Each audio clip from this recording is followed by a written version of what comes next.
প্রিয় ছাত্রছাত্রী, তোমরা নিশ্চয়ই আমার আগের যে স্টাডি মেটেরিয়ালস সে ভিডিওগুলো তোমরা দেখেছো। তো আগের দিন আমি তোমাদের ফিজিক্সের ভৌত রাশি এবং তার যে মাত্রা এবং তার আগেও আমি তোমাদের অন্যান্য টপিক নিয়ে আলোচনা করেছি। তো আজকে তোমাদের হিস্ট্রি নিয়ে আলোচনা করব।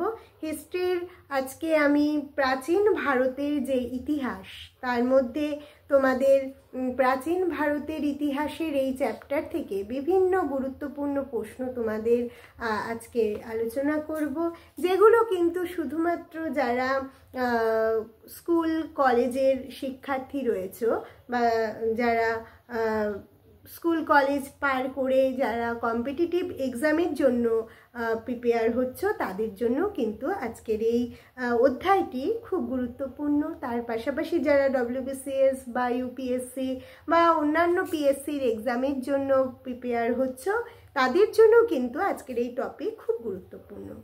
তো চলো শুরু করি আজকের এই টপিকটি হচ্ছে যে প্রাচীন ভারতের ইতিহাস। এই প্রাচীন ভারত বলতে আমরা কিন্তু প্রথমেই চলে যাব একেবারে প্রাচীন ভারত বলতে একেবারে সেই যে জৈন, বৌদ্ধ, ব্রাহ্মণ ধর্মগ্রন্থ, এই সময় থেকে আমরা একেবারে আলোচনা করতে থাকব এবং সেখানে আমরা দেখব যে জৈন, বৌদ্ধ এবং ব্রাহ্মণ ধর্মগ্রন্থ অনুসারে কিন্তু প্রাচীন ভারতীয় সময়ে তখন কিন্তু কিছু স্বশাসিত প্রজাতান্ত্রিক গোষ্ঠী ছিল। এবং তোমরা সকলেই জানো যে বৌদ্ধ তিনি অর্থাৎ এখানে আমি বৌদ্ধ বলতে কিন্তু এখানে কিন্তু আমি বুদ্ধের কথাই বলছি।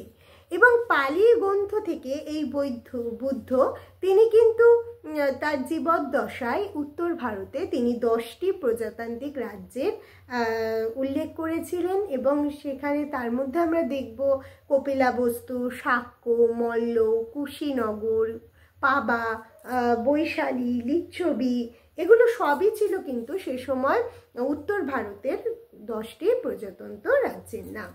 এবং এখান থেকে একটা প্রশ্ন তোমাদের খুব পরীক্ষায় আসে যে সেখানে বলা হয় যে এই যে রাজ্যগুলো বলা হচ্ছে এবং সেই রাজ্যগুলোর বিভিন্ন ভৌগোলিক দিক ছিল এবং সেই সময় পার্সিকরা আক্রমণ করেছিল, গ্রিকরা ভারতবর্ষে আক্রমণ করেছিল। এবং আরেকটা প্রশ্ন তোমাদের খুব আসে, সেটা হচ্ছে যে আলেকজান্ডার যখন পারস্য জয় করেছিলেন সেই সালটা কত ছিল না, সেই সালটা ছিল কিন্তু আনুমানিক 329 খ্রিস্টপূর্বাব্দ। এর মধ্যে আলেকজান্ডার তিনি সেই সময় পারস্য জয় করেন এবং শুধু জয় করেছিলেনই না, তার সাম্রাজ্য বিস্তৃত হয় পারস্য থেকে আফগানিস্তান পর্যন্ত। এবং 327 খ্রিস্টপূর্বাব্দে আলেকজান্ডার তিনি ভারতবর্ষ অভিযান করেন এবং এই সময় উত্তর পশ্চিম ভারতে ক্ষুদ্র ক্ষুদ্র রাজ্যে বিভক্ত ছিল এবং এই রাজ্যগুলোর নাম কিন্তু তোমরা যারা ডব্লিউবিসিএস এর জন্য বা ইউপিএসসির জন্য প্রিপেয়ার হচ্ছে তোমাদের জানা খুবই দরকার। তো সেই রাজ্যগুলো হচ্ছে অশোক, নিশা, পুষ্কলাবতী, গান্ধার, অভিসার, ছোট পুরু রাজ্য। এবং তোমরা জানো আলেকজান্ডার পুরুকে বশ্যতা স্বীকার করেছিল এবং আলেকজান্ডার পুরুকে পরাজিত করেছিল। এই যে বিষয়টা, এটাও কিন্তু খুব গুরুত্বপূর্ণ তোমাদের পরীক্ষায় আসার জন্য। এবং এই যে পুরু রাজ্য বলতে গেলে এই সময় কিন্তু পুরুর নামটা চলে আসলো এবং বড় পুরু রাজ্য, সৌভভূতি, তারপর শিবি, ক্ষুদ্রক, মৌশিকাংশ, পটলেনি, আদৃষ্টাই, কথাই অয়, মল্লই, তারপর অম্বর্য, ক্ষত্রি, তারপর অক্সিক্যান্স, শ্যামবস, অষ্টক। এই রাজ্যগুলো কিন্তু আমরা মূলত গ্রিক লেখকরা মোট এই 27টি রাজ্যের নাম তারা দিয়েছেন। এই যে নামগুলো আমি বললাম এগুলো কিন্তু সব গ্রিক রাজাদের যে তাদের যে লেখকরা তারা যে রাজ্যগুলোর নাম দিয়েছে সেখান থেকে নামগুলো পাওয়া। অর্থাৎ গ্রিক লেখকরা তারা তাদের মতো করে এই রাজ্যগুলোর নামকরণ করেছিলেন। এবং 327 খ্রিস্টপূর্বাব্দে হিন্দুকুশ পর্বত পার হয়ে প্রায় 40,000 সেনা নিয়ে আলেকজান্ডার ভারতের মাটিতে তিনি পা দিয়েছিলেন এবং জালালাবাদের কাছে নিকিয়া নগরে এসে তিনি তক্ষশিলার রাজা অম্ভি তার কাছে 65টি হাতি ও 300টি ষাঁড় উপঢৌকন দেন এবং তার বশ্যতা স্বীকার করেন। তাহলে এখান থেকে একটা প্রশ্ন তোমাদের আসতে পারে যে আলেকজান্ডার যখন ভারতবর্ষের মাটিতে পা রাখেন তখন তার সেনাবাহিনী কত ছিল? 40,000 সেনা। এবং এই দেখো আলেকজান্ডার তিনি কিন্তু হিন্দুকুশ পর্বত পার হয়েছিলেন।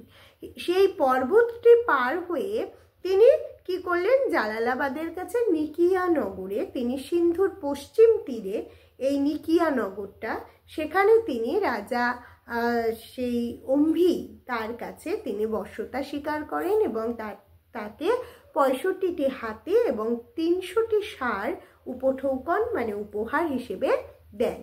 এই অম্ভি ছিল ভারতবর্ষের ইতিহাসে প্রথম বিশ্বাসঘাতক এবং ডক্টর রমেশচন্দ্র মজুমদার তিনি মনে করেন যে ভারতের ইতিহাসে যদি দেশদ্রোহিতার এটাই ছিল প্রথম উদাহরণ এবং সীমান্ত অঞ্চলের রাজা শশীগুপ্ত কিন্তু বিনা যুদ্ধে আলেকজান্ডারের এই বশ্যতাকে স্বীকার করেছিলেন। এবং এর থেকে বোঝা যায় যে আগেকার প্রাচীন ভারতের যারা রাজা ছিলেন তারা কিন্তু খুব লোভী ছিলেন এবং তারা কিন্তু বিনা যুদ্ধেই তারা কিন্তু ভারতবর্ষকে অন্য ব্যক্তির শাসন করতে দেওয়ার সুযোগ করে দিয়েছিলেন। এবং আলেকজান্ডার বাহিনী প্রথম বাধা পায় কিন্তু পুষ্কলাবতীয় রাজা অষ্টকের কাছ থেকে এবং 30 দিন ধরে গ্রিকরা তখন অষ্টক রাজার দুর্গ অধিকার করে এবং শেষ পর্যন্ত এই অষ্টক রাজাও কিন্তু পরাজিত হয় এবং নিহত হন এবং ম্যাসিডোনীয় সেনারা তখন আটকের কাছে সিন্ধু নদের উপর একটি সেতু নির্মাণ করেন এবং তারা আলেকজান্ডারের নেতৃত্বে প্রধান বাহিনী আসার জন্য অপেক্ষা করতে থাকে। তাহলে এটা হচ্ছে কি, প্রাচীন ভারতে যখন গ্রিকরা ভারতবর্ষে আসছেন, মানে আলেকজান্ডার তো প্রথম ভারত আক্রমণ করেন, এই যে বিষয়টা এটা তোমাদের পরীক্ষায় কিন্তু আসবে। তার পাশাপাশি দেখো এখান থেকে তোমাদের জৈন ধর্ম, বৌদ্ধ ধর্ম এগুলোও কিন্তু পরীক্ষায় আসে। তো আমি সেই বিষয়ে একটু আলোচনা করি তোমাদের। দেখো জৈন ধর্ম শাস্ত্র মতে মহাবীরের আগেও কিন্তু জৈন ধর্ম ছিল এবং মহাবীরকে নিয়ে জৈন ধর্মে আরও 24 জন প্রচারক বা তীর্থঙ্করকে ধরা হয়। অর্থাৎ মহাবীরের আগে আরও 23 জন তীর্থঙ্কর কিন্তু ছিলেন যারা জৈন ধর্মের প্রবর্তক। এবং জৈন ধর্মকে সব থেকে বেশি যদি বলা হয় কে বেশি জৈন ধর্মকে সম্প্রচার করেছিলেন, তাহলে আমরা বলবো যে পার্শ্বনাথ। এবং পার্শ্বনাথের যে পথ, সেই পথকে অনুসরণ করে মহাবীর তিনি এই জৈন ধর্মকে বিস্তার লাভ করেছিলেন এবং তার নাম অনুসারে কিন্তু এই জৈন ধর্মটি আরও বেশি সমৃদ্ধ হয়। এবং মহাবীর তিনি হলেন 24তম এবং শেষ তীর্থঙ্কর। তাহলে এখান থেকে একটা প্রশ্ন তোমাদের আসে এক্সামে যে তীর্থঙ্কর কথার অর্থ কি? তীর্থঙ্কর কথার অর্থ হচ্ছে দুঃখ কষ্ট পার করার কর্ণধার, বা যেটাকে আমরা এক কথায় বলি ভবনদী পার করার কর্ণধার। যারা মানুষের দুঃখ কষ্টের তরি পার করে ভগবানের কাছে পৌঁছে দেন তাদেরকে এখানে তীর্থঙ্কর বলা হয়েছে। তাহলে সেই অর্থে 23 জন তীর্থঙ্কর আগে ছিলেন। এই 23 জন তীর্থঙ্করের নাম আমরা জানব এবং 24তম তীর্থঙ্কর এবং তিনি শেষ তীর্থঙ্কর হলেন মহাবীর জৈন। এই মহাবীর জৈনের আগে যিনি হলেন তিনি হলেন পার্শ্বনাথ। পার্শ্বনাথ এবং পার্শ্বনাথের আগে যদি বলি তাহলে পার্শ্বনাথের আগে হলেন অ্যাগিও নেমি, তারপর হচ্ছে নমি, সুব্রত, মালি, আরা, ফল্গু, শান্তি, তারপর দেখো তারপর হচ্ছে ধর্ম, তারপর অনন্ত, বিমল, তারপর বাসুপূজা, শ্রেয়মশা, তারপর হচ্ছে শীতলা, সুবিধি, চন্দ্রপ্রভা, পার্শ্ব, পদ্মপ্রভা, তারপর সুমতি, অভিনন্দ, সম্ভব এবং অজিত ও ঋষভদেব বা ঋষভ। তাহলে সেই অর্থে দেখলে আমরা দেখব ঋষভ যিনি, তিনি কিন্তু প্রথম তীর্থঙ্কর এবং তার যে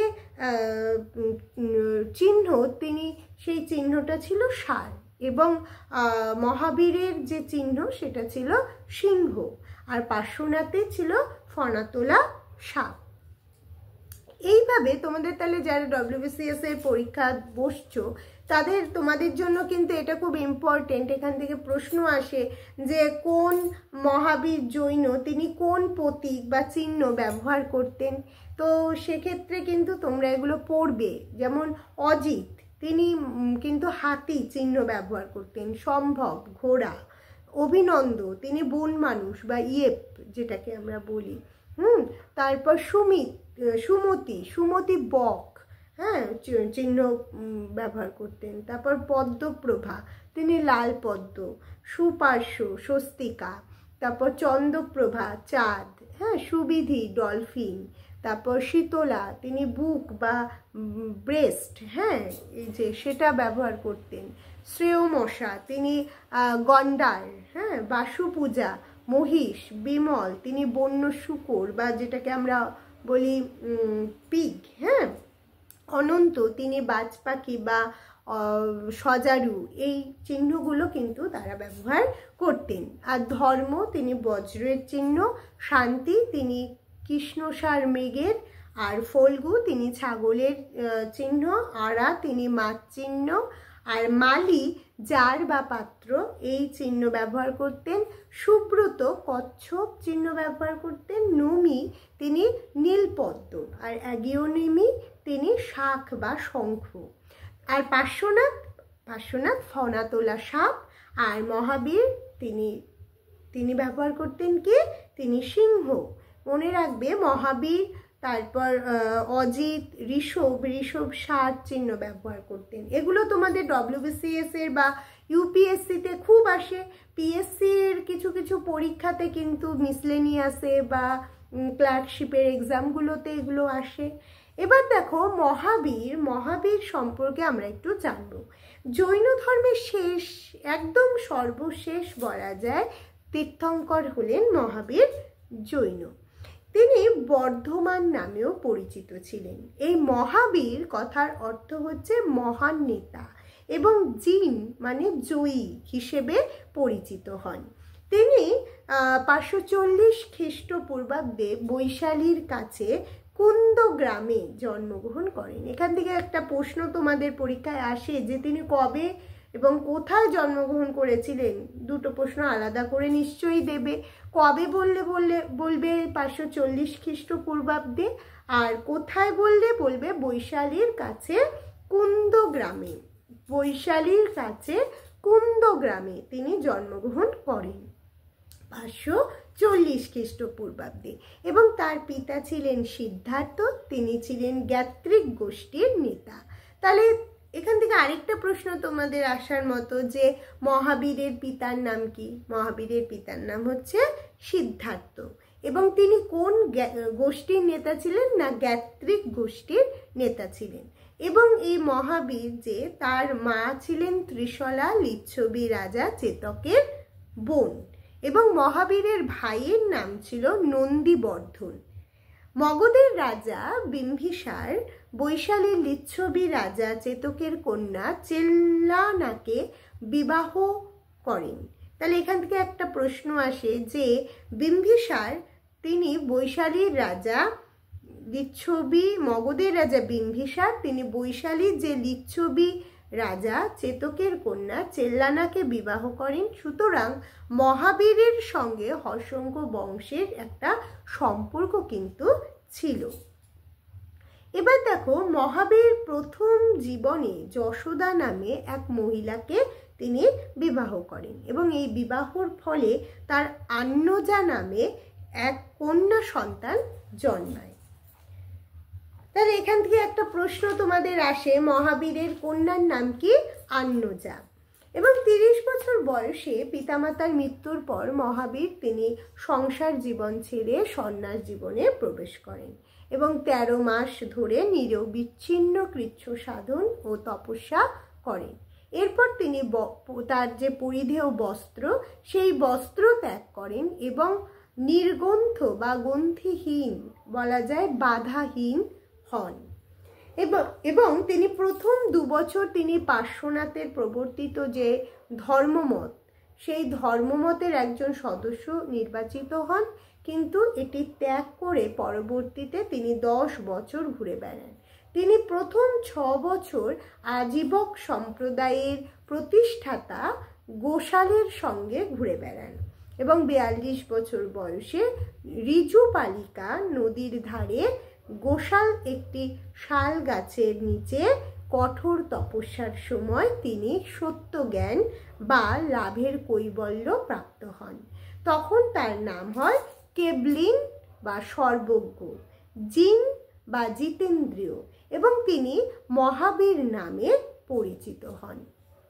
তাহলে এই দেখো, এটা হচ্ছে কি তার মহাবীর অর্থাৎ জিন বা মানে জিতেন্দ্রীয়, অর্থাৎ তিনি নির্বাণ পাওয়ার আগে পর্যন্ত তার যে নামকরণগুলো হয়েছিল এবং কিভাবে তিনি তার যে জ্ঞান সেটা তিনি পেয়েছিলেন, সত্য জ্ঞান, সেটাই কিন্তু এখানে আগে বলা হচ্ছে। এবার দেখো, এখান থেকে একটা প্রশ্ন তোমাদের আসে যে তিনি কত বছর বয়সে তিনি সংসার ত্যাগ করেছিলেন? তোমরা বলবে 30 বছর বয়সে, এবং তিনি কৃচ্ছ সাধন করেছিলেন 13 মাস ধরে, এবং তিনি কোন গাছের নিচে, যেটা পরীক্ষায় খুব আসে সেটা হচ্ছে শাল গাছের নিচে কিন্তু তিনি কঠোর তপস্যা করেছিলেন এবং সেই শাল গাছের নিচে তিনি তপস্যার পরে সত্য জ্ঞান বা কৈবল্য লাভ করেন। এই কৈবল্য প্রাপ্তির পর মহাবীর তিনি নানা স্থানে পরিভ্রমণ করে প্রায় 30 বছর ধরে তার ধর্মমত প্রচার করেন এবং 72 বছর বয়সে রাজগৃহের নিকটে পাব নগরীতে তিনি এই মহাপুরুষ তিনি 469 খ্রিস্টপূর্বাব্দে দেহত্যাগ করেন। তাহলে 469 খ্রিস্টপূর্বাব্দে তিনি দেহত্যাগ কোথায় করেছিলেন? না, রাজগৃহের কাছে পাবা নগরীতে। কোথাও কোনো কোনো বইয়ে পাব নগরী পাবে, কোথাও পাবে পাবা নগরী, এটা কিন্তু বিভিন্ন বইয়ে বিভিন্ন রকম আছে। এবং খ্রিস্টাব্দটাও আমি অনেক বইয়ে দেখেছি, কোথাও 469 খ্রিস্টপূর্বাব্দে, কোথাও আবার 470 খ্রিস্টাব্দে। সুতরাং এই বিষয়গুলো কিন্তু একটু তোমরা ভালো করে পড়বে, বিভিন্ন বইয়ের সহযোগিতা নেবে। এবং আরেকটা প্রশ্ন তোমাদের পরীক্ষায় খুব আসে যে এই যে জৈন ধর্মের যে ধর্মগ্রন্থ কি ছিল সেটা কিন্তু তোমাদের পরীক্ষায় আসে। এবার চলো, জৈন ধর্মের তো আমরা দেখলাম, যে আরেকটা প্রশ্ন তোমাদের আসে সেটা হচ্ছে পার্শ্বনাথ প্রবর্তিত যে ধর্ম সেটার নাম কি ছিল? সেটা হচ্ছে চতুর্জাম। এই চতুর্জামকে মহাবীর কিন্তু গ্রহণ করে তার সাথে আরেকটা নীতি যোগ করেছিলেন, সেটাকে তিনি গ্রহণ করে কি করলেন না, সেই তিনি অনেকদিন ওই ছিলেন পার্শ্বনাথের সাথে, তারপর কিন্তু তিনি পার্শ্বনাথের সঙ্গ ত্যাগ করে তিনি নতুন একটা ধর্ম, নতুন একটা জ্ঞান লাভ করার পর তার নিজের প্রবর্তিত ধর্মমত তিনি প্রচার করতে লাগলেন। এই যে বিষয়টা, এই 4টে নীতি ছিল কি কি? অহিংসা, মিথ্যা কথা না বলা, চুরি না করা, কোনো বস্তুর প্রতি মায়ায় আবদ্ধ না হওয়া, অর্থাৎ অহিংসা, সত্য, অস্তেয় এবং অপরিগ্রহ। এর সঙ্গে মহাবীর তিনি আরেকটা যুক্ত করেছিলেন, যেটা হচ্ছে ব্রহ্মচর্য। এই নিয়ে 5টা হয়েছিল তার নীতি, অর্থাৎ 4টে ছিল আগে পর্যন্ত, মহাবীর আরেকটা নীতি করে অর্থাৎ 5টা তিনি নীতি করেছিলেন। এবার দেখো, জৈন ধর্ম প্রথম পূর্ব ভারত এবং পরে অঙ্গরাজ্য, ভাগলপুর জেলা, বিদেহ এবং কোশল রাজ্যে এটা প্রচারিত হয়। কথিত আছে যে মহাবীর তিনি রাঢ় দেশে কিন্তু ধর্ম প্রচারে এলে রাঢ়ের লোকেরা কিন্তু তার প্রতি খুব খারাপ ব্যবহার করেছিলেন এবং তার পেছনে কুকুর লেলিয়ে দিয়েছিলেন। মগধরাজ বিম্বিসার এবং অজাতশত্রু এই ধর্মমতকে সমর্থন করেন এবং মৌর্য সম্রাট চন্দ্রগুপ্ত শেষ জীবনে কিন্তু জৈন ধর্মের অনুরাগী হন এবং তিনি শেষ জীবনে মহীশূরের শ্রবণ বেলগোলায় অনশনে দেহত্যাগ করেন। এই মহাবীর তিনি কোথায় তার দেহত্যাগ করেছিলেন না, তিনি কিন্তু শ্রবণ বেলায় তিনি দেহত্যাগ করেছিলেন। দেখো তাহলে এই জায়গাটা যে এখানে বলা হচ্ছে কি যে তিনি শ্রবণ বেলায় দেহত্যাগ করেছিলেন এবং এই সময় তাকে কিন্তু বলা হতো চন্দ্রগুপ্ত মুনি। চন্দ্রগুপ্ত মৌর্যের নাম স্মরণে রাখার জন্য শ্রবণ বেলগোলায় চন্দ্রগিরি নামে একটি গুহাও সেই সময় নির্মিত হয়। তাহলে এটা হচ্ছে কি চন্দ্রগুপ্তের সময়ের জীবনী। চন্দ্রগুপ্ত তিনি কোথায় মারা গিয়েছিলেন এবং এখান থেকে আমরা দেখব যে চন্দ্রগুপ্ত মৌর্যেরও কিন্তু আমরা একটা ভূমিকা এই মহাবীরের জীবনীতে আমরা দেখতে পাই। এবং চন্দ্রগুপ্ত মৌর্যের রাজত্বকালে উত্তর ভারতে কিন্তু এক ভয়াবহ দুর্ভিক্ষ দেখা দিল এবং সেই দুর্ভিক্ষে কিন্তু বহু জৈন ধর্মাবলম্বী জৈন সন্ন্যাসী ভদ্রবাহু নেতৃত্বে তখন উত্তর ভারত থেকে দক্ষিণ ভারতে চলে যান। এই ভদ্রবাহুর প্রভাবে জৈন সন্ন্যাসীরা মহাবীরের অনুশাসনগুলিকে কঠোরভাবে মেনে চলতেন এবং তারা কোনো গ্রন্থি বা বস্ত্র পরিধান করতেন না। এই জন্য তাদের নাম হলো দিগম্বর সম্প্রদায়। এবং যারা শ্বেতবস্ত্র পরতেন স্থূলভদ্রের নেতৃত্বে, একটা হচ্ছে ভদ্রবাহু আর একটা হচ্ছে স্থূলভদ্র। এই স্থূলভদ্রের নেতৃত্বে যারা শ্বেতবস্ত্র পরতেন তারাই শ্বেতাম্বর নামে পরিচিত। এখান থেকে একটা পরীক্ষায় প্রশ্ন আসে তোমাদের যে দিগম্বররা কাকে অনুসরণ করেছিলেন? দিগম্বররা ভদ্রবাহুকে, আর স্থূলভদ্রকে যারা অনুসরণ করেছিলেন তারা হলেন তোমার শ্বেতাম্বর। এবং এখানে আরেকটা প্রশ্ন তোমাদের আছে যে জৈন ধর্মগ্রন্থ কোন ভাষায় লেখা হয়েছিল? সেটা মূলত অর্ধমাগধী বা প্রাকৃত ভাষায় লেখা হয়েছিল, অর্ধমাগধী বা প্রাকৃত ভাষায়। এবং এই যে জৈন ধর্ম এই জৈন ধর্মকে কিন্তু আমরা 12টি অনুশাসনে ভাগ করতে পারি। এই 12টি অনুশাসন এছাড়াও আমরা দেখব এখানে যে জৈন যে গ্রন্থ ধর্মগ্রন্থ দ্বাদশ উপ অঙ্গ এইটা এবং দ্বাদশ অঙ্গ এই বিষয়গুলো কিন্তু তোমাদের পরীক্ষায় আসে। আরেকটা বলবো যে মহাবীর একটা গ্রামে কিন্তু তিনি 2 ঘন্টা থেকে 1 দিনের বেশি তিনি থাকতেন না, ফলে কোনো শহরে তিনি 5 দিনের বেশি কোথাও থাকতেন না। তিনি কোশল, মগধ, মিথিলা, চম্পা এই 4টি মহাজনপদে তিনি পরিভ্রমণ করেছিলেন এবং কলিঙ্গরাজ খারবেল এবং চালুক্য সিদ্ধরাজ জৈনরাও কিন্তু এই মহাবীরের দ্বারা তারা অনুগামী হয়েছিলেন। এবং মহাবীরের প্রথম শিষ্যের নাম তোমাদের পরীক্ষায় আসে, সেটা হচ্ছে জামিলি। এবং হেমচন্দ্র ছিলেন 1088 খ্রিস্টাব্দের জৈন পণ্ডিত এবং জৈন পণ্ডিত জিন সেন গুণভদ্র মহাপুরাণ রচনা করেন। এই সমস্ত কিন্তু তোমাদের পরীক্ষায় আসে। আরেকটা পরীক্ষায় আসে রত্নমালিকা, এই গ্রন্থের লেখক কে ছিলেন? এই গ্রন্থের লেখক হলেন অমুক বর্ষ এবং এটি একটি জৈন গ্রন্থ। এই অমুক বর্ষ তিনি রচনা করেছিলেন। অমুক বর্ষ কোন রাজবংশের রাজা ছিলেন? রাষ্ট্রকূট রাজবংশের। এবং কল্পসূত্র, এই কল্পসূত্রও কিন্তু একটি জৈন দর্শন। তাহলে আজকে তোমাদের এই পর্যন্ত আলোচনা করি, নেক্সট দিন তোমাদের বৌদ্ধ দর্শন নিয়ে আলোচনা করব। যারা যারা আমার এই ভিডিওগুলো দেখছো এবং এখনো পর্যন্ত সাবস্ক্রাইব করনি তাদের বলবো অবশ্যই সাবস্ক্রাইব করবে, কারণ এটা আমার শুধুমাত্র WBCS বা UPSC যারা প্রিপেয়ার নিচ্ছ তাদের জন্যই নয়, এখানে সমস্ত ছাত্রছাত্রীরাই কিন্তু এই ভিডিওগুলো দেখে তোমরা পড়াশুনো করতে পারো এবং আরও বেশি সাফল্য পাবে। তাই সকলকেই আজকে এই পর্যন্ত ভিডিও রেখে পরের দিন আমি অন্য টপিক নিয়ে আলোচনা করব। সকলে ভালো থাকো, সুস্থ থাকো।